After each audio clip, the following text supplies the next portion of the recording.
صہیونی دشمن کو نشانہ بنانا لبنانی مزاحمت کا حق ہے، اگر اسرائیل کو روکا نہیں گیا تو وہ خطے میں اپنے مقاصد حاصل کرے گا۔ حزب اللہ کے نائب سربراہ شیخ نعیم قاسم نے خبردار کر دیا، اپنے ایک بیان میں کہا، قابضین کو بھگانے کے لیے فلسطینیوں کو ہر طرح کی جدوجہد کا حق حاصل ہے۔ اسرائیل اس کے حامی اعلانیہ طور پر قتل عام اور نسل کشی کر رہے ہیں، اسے روکنا ضروری ہو چکا۔ جرمن حکومت نے غزہ میں نسل کشی کا امکان مسترد کر دیا۔ ترجمان جرمن وزارت خارجہ گینگ بشٹر کا کہنا ہے کہ ہمیں غزہ میں کوئی نسل کشی دکھائی نہیں دے رہی۔ جرمنی نے کبھی بھی اسرائیل پر اسلحے کی پابندی نہیں لگائی۔ اسرائیل کے لیے اسلحے کی برآمدات پر پابندی موضوع بحث نہیں ہے۔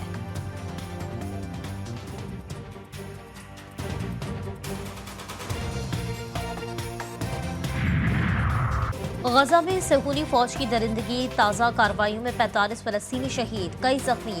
خان یونس میں فضائی حملوں میں 2 بچوں سمیت 10 فلسطینی جان سے گئے۔ جبالیہ کیمپ میں کھانے کی لائن میں لگے فلسطینیوں پر بھی بم گرا دیے، 10 فلسطینی شہید، کئی زخمی ہوئے۔ جبالیہ میں ملبے سے 12 لاشیں ملی ہیں۔ نصیرات میں بھی 4 فلسطینی لقمہ اجل بنے۔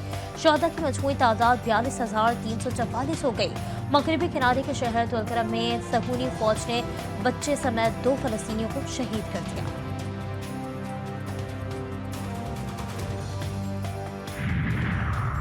رات گئے جنوبی لبنان کے شہر گانا میں اسرائیلی جنگی طیاروں کی وحشیانہ بمباری، آخری اطلاعات تک مزید 10 افراد شہید، 15 سے زائد زخمی۔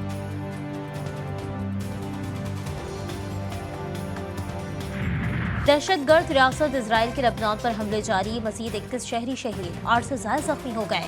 صہیونی فوج نے کرسچن آبادی والے علاقے کو نشانہ بنا ڈالا۔ حزب اللہ کا جوابی وار، حیفا میں اسرائیلی نیول بیس کو نشانہ بنایا۔ جوابی کارروائی میں صہیونی فوج پر 33 حملے کیے گئے، متعدد صہیونی فوجی ہلاک ہونے کی اطلاعات۔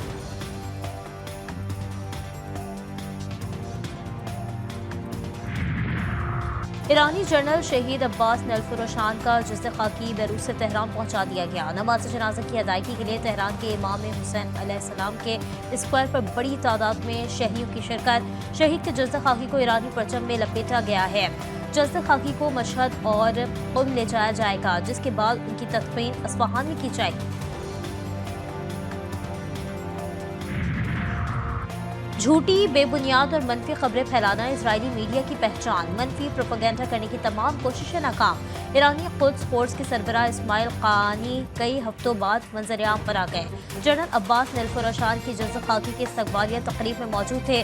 ایرانی میڈیا کی نشر کردہ ویڈیو میں جنرل قانی کو گریہ کرتے دیکھا جا سکتا ہے، جس کے بعد اسرائیلی میڈیا کو سانپ سونگ گیا۔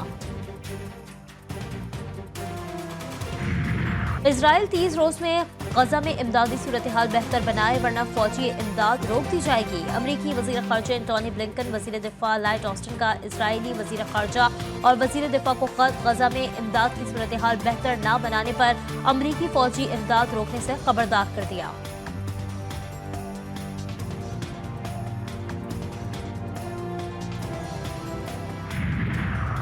پیٹرولیم مصنوعات کی قیمتوں میں 5 روپے فی لیٹر تک اضافہ کر دیا گیا۔ وزارت خزانہ نے پیٹرولیم مصنوعات کی قیمتوں کا نوٹیفیکیشن جاری کر دیا۔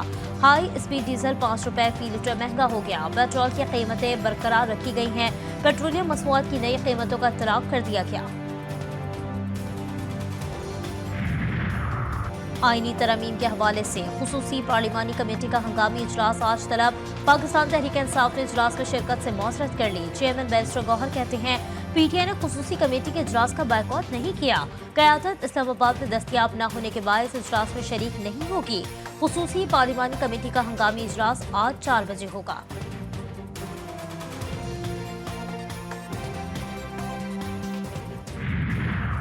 مجوزہ آئینی ترامیم کی منظوری، جے وائی اور پیپلز پارٹی میں اتفاق ہو گیا۔ آئینی ترامیم کے حوالے سے مشترکہ ڈرافٹ کی تیاری پر اسرار، دونوں پارٹیوں کا وسیع تر سیاسی اتفاق کی رائے سے آئینی ترامیم کو منظور کروانے پر اتفاق۔ دونوں جماعتیں مشترکہ ڈرافٹ کی تیاری کے بعد دوسری سیاسی جماعتوں سے رابطے کریں گی۔ مولانا فضل الرحمان آج مسلم لیگ نون کے صدر میاں محمد نواز شریف سے ملیں گے۔